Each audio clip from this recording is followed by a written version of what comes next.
Hey everyone, in this video we're going to take a look at chapter 24, Grammar Exercise 2, and kind of walk you through how to do this exercise and what the answers will be.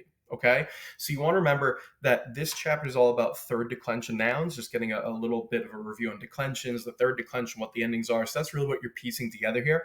Now, Grammar Exercise 2 is doing the sentences English to Latin, which is a really great way to learn. So if you can flip a sentence from English to Latin, it shows that you really understand what the grammar is about and you got a good handle on it. Okay, but before we dive in, the thing I'd always say, make sure at this point that you've worked your way through the vocabulary, you've practiced it, you feel really confident in the words, you've read through the grammar description, either in the textbook, the Road to Latin textbook, or on my website, whatever it is that you're using to make sure that you feel really confident about it. These grammar exercises, in my opinion, should be the last thing that you're doing, just as a double check. So you've done the vocab, you've read through the grammar, you've read all the stories, and now you can kind of piece them together and make sure that you're on the right track and feeling good. So if you haven't done that yet, go back, right? Pause the video here, go back and do it, and make sure you've done all 12 of these questions on your own too. You don't want to necessarily just listen to me to see how to do it. It would probably be better if you try it on your own and then just compare your answers against mine. And remember, it doesn't have to be word for word the exact same way I write it. Latin is flexible. So as long as you're pretty close, right, and you're in the same ballpark, particularly when it comes to third declension noun endings, making sure those are the right ones, you'll know that you're in a good place and ready to move on, okay? So let's just dive right in. I'll walk you through it. And again, let's just see if your answers match mine. Okay. So number one says kings, consuls, and emperors used to rule the Roman state. So the words king, consul, and emperor are all third declension nouns, right? They're all plural. So you can have reges, consules, et imperatores. They're all the subject. So those collective people, kings, consuls, emperors, that's your subject. They're all going to have an es ending on it, right? The long es, because they're third declension noun. Now, used to rule is going to be imperfect tense. So you have regebant, right? They used to rule the civitatem Romana, right? The Roman state. So that's what you should have for number one, some variation of that, right? You can kind of tweak the word order a little bit, but something like that, you should be good. For number two, we have Romulus, the first king, and Remus were the twin sons of Mars. So you have Romulus, right? Rex primus, right? The first king. Rex is your third declension noun. Et Remus, right? They're both subjects, so they're going to have the US ending. And they're described as Gemini filii, right? The twin sons. So twin is Gemini, that's your adjective. Filii is sons. So that's a second declension noun. So you're seeing the long I ending. So you just kind of match up, right? Gemini filii. Martis here is your third declension noun of Mars. It's genitive singular. That's why you have Martis. So errant just means they were. So when you put it all together, you'd have something like Romulus, Rex primus, et Remus, Gemini filii Martis errant, right? Something along those lines, and you can feel pretty good.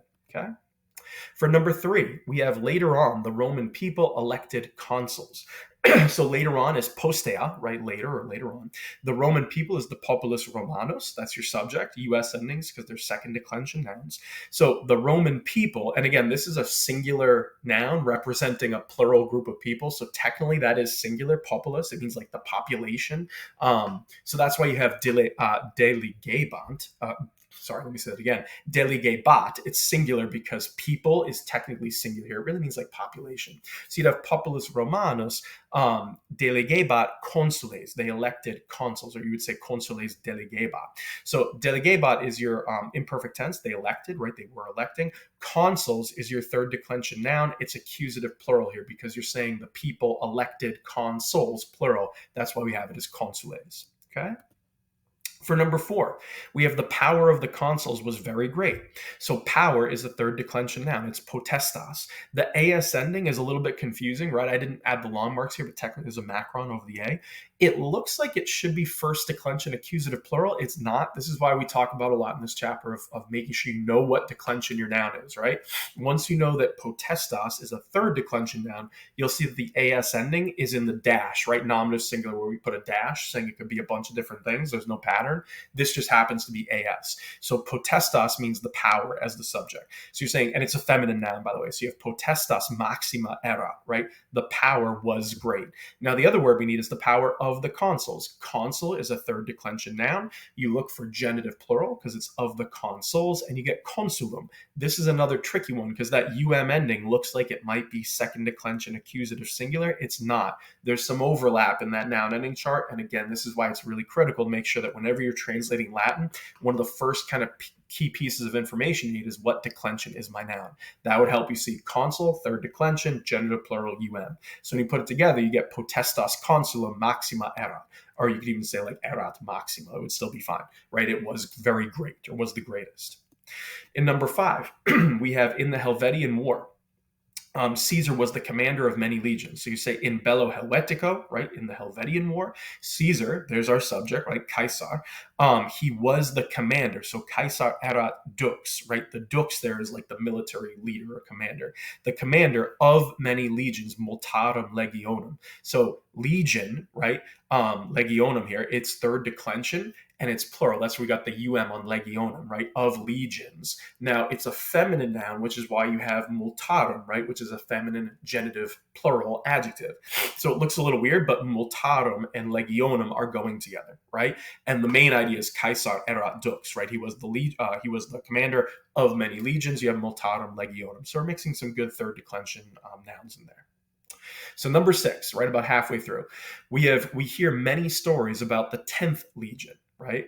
So we hear is audimus, right? We are hearing multas fabulas, many stories. It's accusative plural, first declension. That's why you have the as ending. So multas fabulas, right? Many stories. Audimus, we hear many stories. About the 10th legion, you would say de legione, right? De goes with an ablative. The legion, singular, third declension noun. You're going to make it an ablative, singular. You have legione with an E, right? De legione, and it's decima, right? The A on decima has a long mark. Again, when you look it up, the long marks would be there. So legione decima, the 10th legion. Okay, remember legion is a feminine noun. That's why you have decima. The long A is ablative, singular. Okay. Then you go to number 7. We have in winter, the Roman soldiers were led into winter quarters. In summer, they carried on war or waged war. So let's start with in winter. It's hieme, right? In the winter. The milites Romani, the Roman soldiers. So soldiers, milites, third declension noun, nominative plural, es ending. It's a masculine word. That's why you have Romani, right? So milites Romani is your subject, Roman soldiers. They were led, or were being led is going to be the verb duco ducere, but you have to make it passive, imperfect passive. So you have ducebantur. So the milites Romani, ducebantur, they were led into winter quarters in hiberna, right? That's where you're getting hiberna there, right? You have the neuter noun, accusative plural into the winter quarters in hiberna ducebantur. In the summer, aestate, right, ablative, right, hieme, aestate, both ablative in the winter, in the summer, they waged war, or they carried on war, gerebant bellum, or bellum gerebant, right, they waged war. It's imperfect because it's that continuous action, okay? Number 8, we have triumphs were always held in Rome. So triumphs, plural, is triumphi. In Rome is going to be locative, Romae, right? Because you're talking about the name of a city and you're in that city. So Romae there is in Rome. So that doesn't say the triumphs of Rome because it's not genitive. It's locative, right? So remember when you talk about the names of cities, like Rome, if it's saying in the city, use that AE ending. So triumphi Romae semper, right? Always, agebantur, they were held. Agebantur is imperfect passive. So triumphs were always held or being held in Rome. You could say triumphi Romae semper agebantur. Okay, they were always held in Rome. Number 9, you have a multitude of people used to watch the triumph. So multitude of people would be multitudo hominum, right? So multitudo is a multitude, right? Again, third declension noun. And of people, right, is just genitive plural. That's where you get the ending, right? Third declension. So you have multitudo hominum, a multitude of people. Used to watch is imperfect, right? They were watching, used to watch. You can just say spectabat because, again, multitude is technically singular. So the multitude of the crowd was watching or used to watch, spectabat. The triumph is just triumphum, right? Just ending, it's accusative singular. Number 10, we have in the beginning, many shouts were heard. So in principio, right? In the beginning, many shouts, that's our subject. It's going to be multi clamores, right? Clamores is third declension, nominative plural, es ending. It's masculine. That's why you have multi going with it, with a long I. So multi clamores means many shouts. Were heard has to be passive. So it's imperfect passive, audiebantur, right? They were heard. Number 11, we have the fathers and mothers of the victors were in the streets. So patres et matres, there's our plural subject, right? Third declension nouns. So fathers and mothers. So patres et matres, that's our subject. And they're the fathers and mothers of the victors, right? Victorum, right? Victorum, third declension noun, genitive plural, ending. So of the victors is victorum. It's not victory, it's talking about victors, right? The winners. So they were in the streets, erant, they were. In viis means in the streets, right? Ablative plural. So patres et matres victorum in viis erant means the mothers and fathers, or fathers and mothers of the victors were in the streets. Then the last one we have is traces of the ancient custom are seen today. So traces is vestigia, right? So it's that neuter noun, second declension. So the A is where you're getting the pluralization of it. So traces is vestigia.